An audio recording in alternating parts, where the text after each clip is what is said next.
بسم اللہ الرحمن الرحیم۔ السلام علیکم۔ ماہ رمضان خوش آمدید، یہ آج کا میرا موضوع ہے۔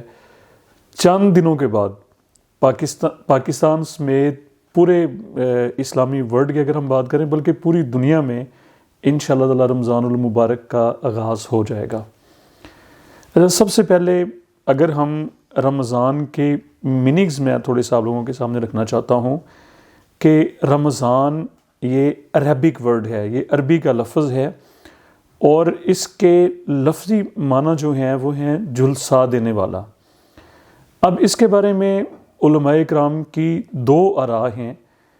پہلی رائے تو ان کی یہ ہے کہ چونکہ یہ انسان کے گناہوں کو جلا دیتا ہے، مطلب ختم کر دیتا ہے، یہ تو ہم سب جانتے ہیں، مطلب کہ متعدد احادیث مبارکہ اور قرآن شریف کی روح سے رمضان شریف میں پوری انسانیت کے بخشش کے فیصلے ہوتے ہیں، بھلائی کے فیصلے ہوتے ہیں، جنت کے در کھول دیے جاتے ہیں، جہنم کے در بند کر دیے جاتے ہیں، شیاطین کو جکڑ دیا جاتا ہے۔ تو ان معنوں میں اس کو جھلسا دینے والا کہا جاتا ہے۔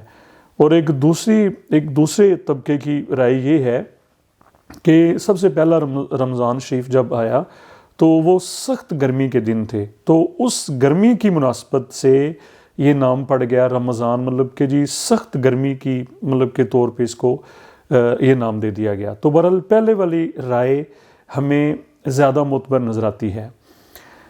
روزہ انتہائی اہم عبادت ہے، یہ ذرا ہم اپنے ذہن میں رکھ لیں، یہ ہمارے دین کا بنیادی رکن ہے۔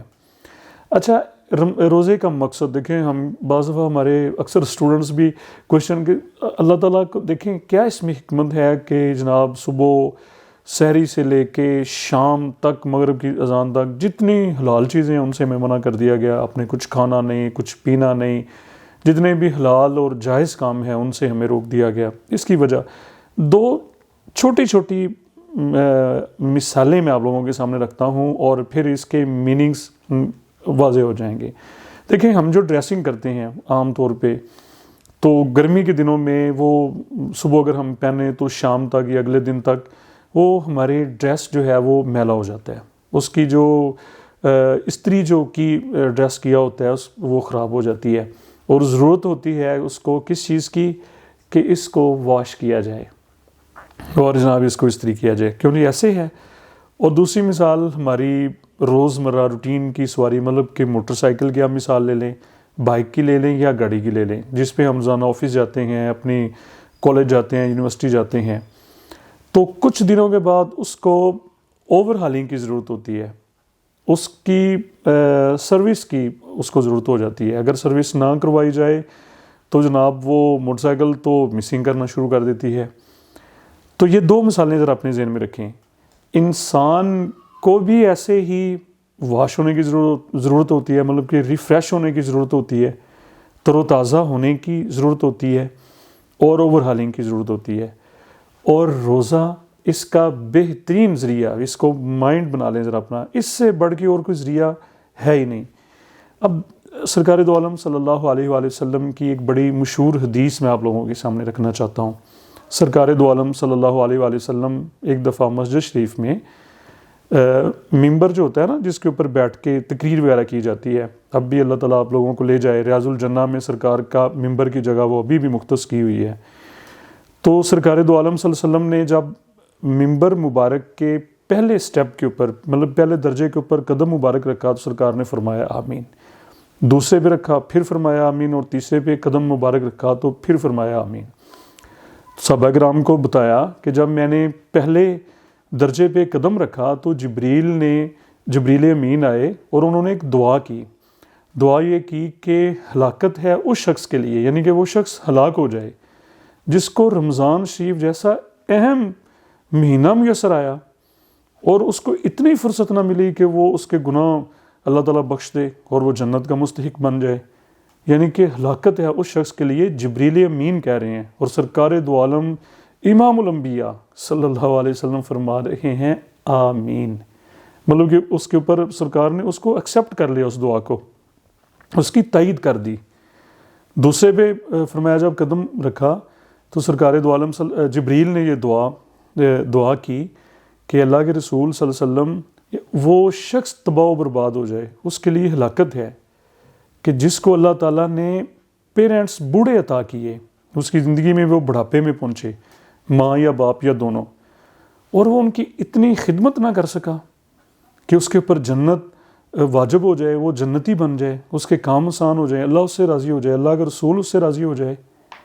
یاد رکھ لیں، والدین کی خدمت سے بڑھ کے کوئی عبادت نہیں ہے، والدین کی خدمت سے بڑھ کے اور کوئی دعا نہیں ہے، اور کوئی پیر نہیں ہے۔ یہ میں بچوں کو کہتا ہوں، اسٹوڈنٹس کو کہتا ہوں، مجھے جہاں بھی موقع ملتا ہے میں یہ پریکٹیکل آپ لوگوں کو بتا رہا ہوں۔ کوئی بھی کام اڑ جائے، آپ کا کوئی کام نہیں ہو رہا، آپ والدین کے قدم دبانا شروع کر دیں۔ اگر کوئی نہیں ہے ان کی قبر پہ چلے جائیں، اللہ آسانی کے فیصلے کر دے گا۔ اللہ کو منانے کا سب سے بہترین ذریعہ والدین ہیں۔ تو سرکار نے فرمایا آمین، اور جب تیسرے پہ قدم رکھا تو جبریل نے کہا کہ وہ شخص ہلاک ہو جائے جس کے سامنے سرکار دو عالم صلی اللہ علیہ وسلم کا نام لیا جائے۔ یہ یاد رکھ لیں اچھے طریقے سے۔ کلاس میں بعض دفعہ اسلامک اسٹڈیز میں یا دوسرے لیکچرز میں جب نبی صلی اللہ علیہ وسلم کا نام آتا ہے تو آپ منہ میں صلی اللہ علیہ وآلہ وسلم ضرور کہیں۔ پوائنٹ کلیئر ہو گیا؟ جب بھی آپ سرکار کا نام سنیں صلی اللہ علیہ وسلم، کسی مجلس میں، گھر میں، آفس میں، اپنی کلاس روم میں، بچوں کو خاص طور پہ میں کہہ رہا ہوں تو ضرور۔ اور جب آپ لوگ لکھیں، یہ بھی ذرا نوٹ کر لیں، فرض کر لیں اسلامک اسٹڈیز کا پیپر ہے اور اس میں سرکار دو عالم صلی اللہ علیہ وسلم کا نام مبارک آ رہا ہے، تو آپ اس کے اوپر بھی کم از کم یہ درجہ ہے کہ سواد ضرور ڈالیں، بلکہ کوشش کریں پورا لکھیں یا کم از کم، اور پھر اپنی برکت دیکھیں گے آپ اپنے نمبروں میں بھی انشاءاللہ تعالی۔ تو جبریل نے کہا کہ جس نے درود نہ پڑھا آپ کا نام سن کے تو وہ ہلاک ہو جائے، وہ تباہ و برباد ہو جائے۔ تو سرکار صلی اللہ علیہ وآلہ وسلم نے فرمایا آمین۔ اب میں رمضان شریف کی کچھ فضیلتیں کہہ لیں، اس کو برکتیں خاص، اور یا اس کو کہہ لیں اعجاز، وہ آپ لوگوں کے سامنے رکھ دیکھیں۔ سب سے پہلی بات کہ قرآن شریف ہمیں رمضان شریف میں عطا ہوا، پہلی وہی جو ہے وہ رمضان شریف میں سرکار دو عالم صلی اللہ علیہ وسلم کے اوپر اتری۔ پوائنٹ کلیئر ہو گیا؟ پہلی فضیلت۔ اور دوسری فضیلت کہ جناب لیلۃ القدر، یہ ایک رات ہے جو آخری 10 دنوں میں آتی ہے ہر سال، اس کو شب قدر کہا جاتا ہے یا لیلۃ القدر کہا جاتا ہے۔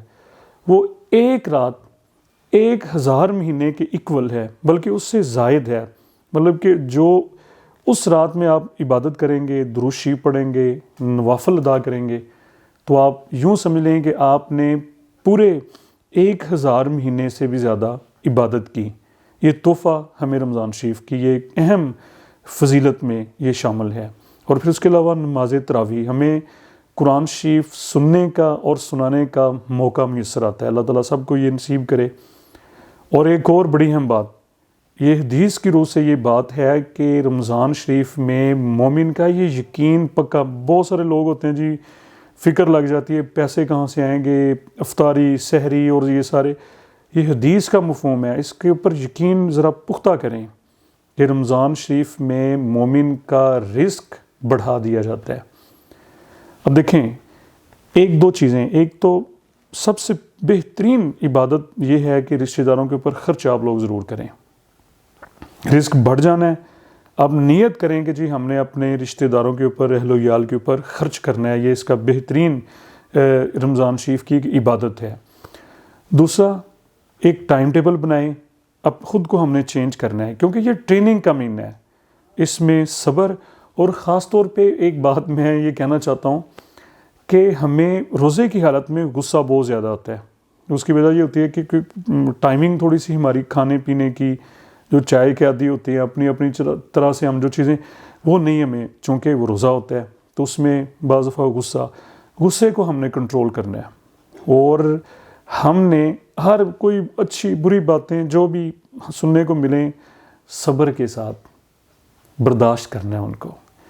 اور آخری بات کہ اپنی سوچ کو مثبت کرنا ہے، یہ اس سے بڑی ٹریننگ کا مہینہ ہی اور کوئی نہیں ہے۔ بھوک بھی ہے، پیاس بھی ہے، ٹھیک ہے جی، تھکاوٹ بھی ہے، اور اس کے باوجود پازیٹیو تھنکنگ، یہ میسیج ہے رمضان شریف کا قرآن و حدیث کی روح سے، ٹھیک ہے جی۔ اور اگر ہم یہ کرنے میں کامیاب ہو گئے تو میں سمجھتا ہوں کہ ہم نے رمضان شریف کے اصل مقصد کو ہم پھر ریفریش ہو گئے. تو مجھے اپنی دعاؤں میں یاد رکھیں. آپ لوگوں کا بہت شکریہ.